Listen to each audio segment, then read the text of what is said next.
up with all the single ladies? That's a great question, and I'm here to tell you exactly what's up with those single ladies.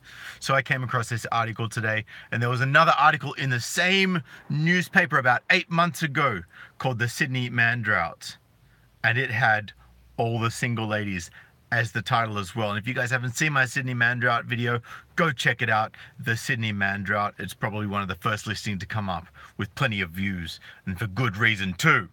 All right, let's check this article out, shall we, guys? Career women who refuse to marry down are on the rise, and their refusal to lower their standards is leading to heartache in singledom. What a surprise. New research out of the US has revealed women have set the bar too high by searching for a man who is as well educated and makes more money than them, and there are not enough of them to go around. The finding comes as the average age at which women get married is increasing, with the delay usually linked to the growing importance for women of education and career. However, it seems that the refusal to accept a lower earner is leading to a growing difficulty in finding a suitable husband. Single TV, radio, and podcast presenter Sami Lukis, who has been dating for 30 years. 30 years? What? Been on the carousel for 30 years. Says she is sick of people telling her she is too picky in her search for a partner. I bet you are sick of that, Sami Lukis. You 48-year-old carousel rider. I say, and I actually haven't been picky enough, the 48-year-old told the Daily Telegraph. Because I invested far too much time and emotional energy into toxic relationships with the wrong men. Yeah, you love the bad boys. You like the bad boys. You like the bad boy carousel. The US study reveals women are struggling to find the one because there are too few high-earning men.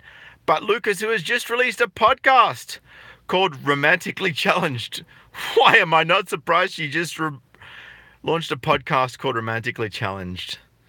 Well, should be the expert on that. Says it's the pitfalls of modern dating that has created the age of living single. People are feeling more empowered to stay single for longer, she said.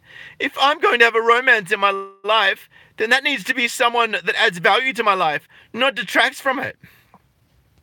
Now, there's only one thing she just said that actually makes any sense, and that you should have people in your life that add value to it and not detract from it. And that's one of Sydney's rules as well, and I highly recommend you follow it because it is great advice. I'll give you the hot tip. Now let's review a few little parts of this article, shall we? Because there's some juicy little snippets here. Been dating for 30 years. She's 48. So she's been dating since she was 18. You know, that's a fair enough age to start at. But 30 years. Still no kids. Still no husband.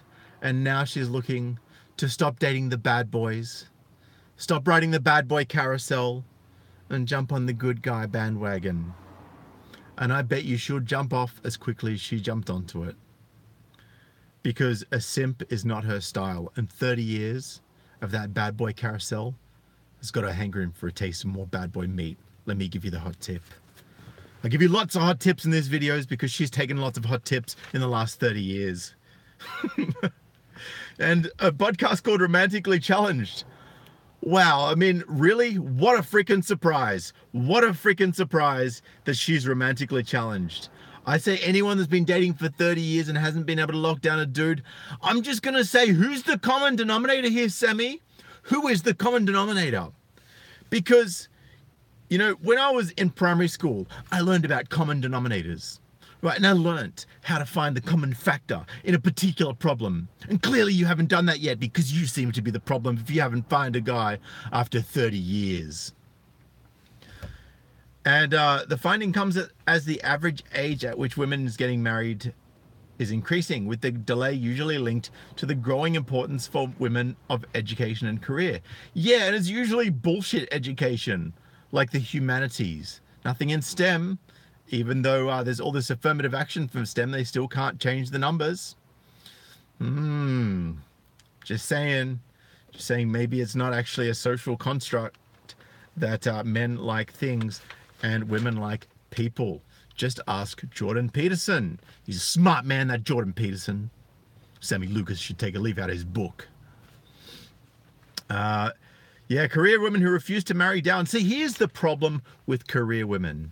They are getting affirmative action, plus they're getting more pay.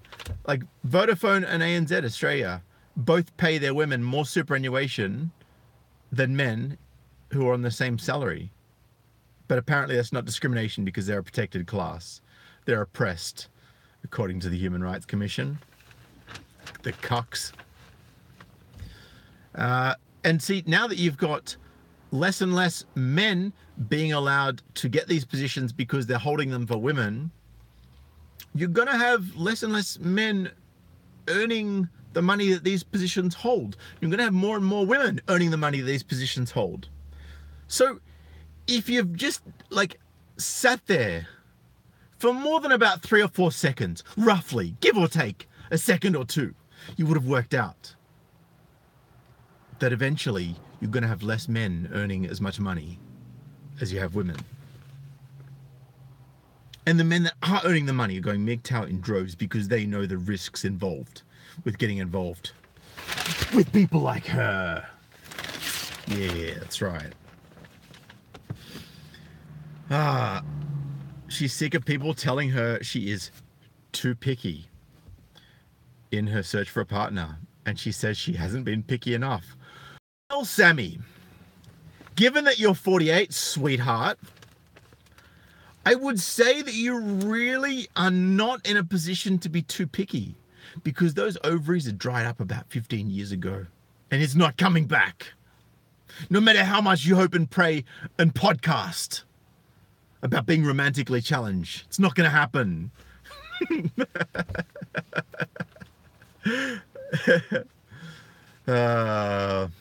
So yeah, they're refusing to accept a lower earner, and that's leading to a growing difficulty in finding a suitable husband.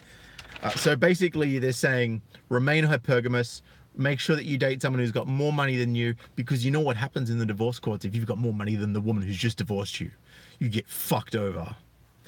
People are feeling more empowered to stay single for longer. That's a bullshit word, empowered, Sami Lukis, and you know it. I can't stand that word.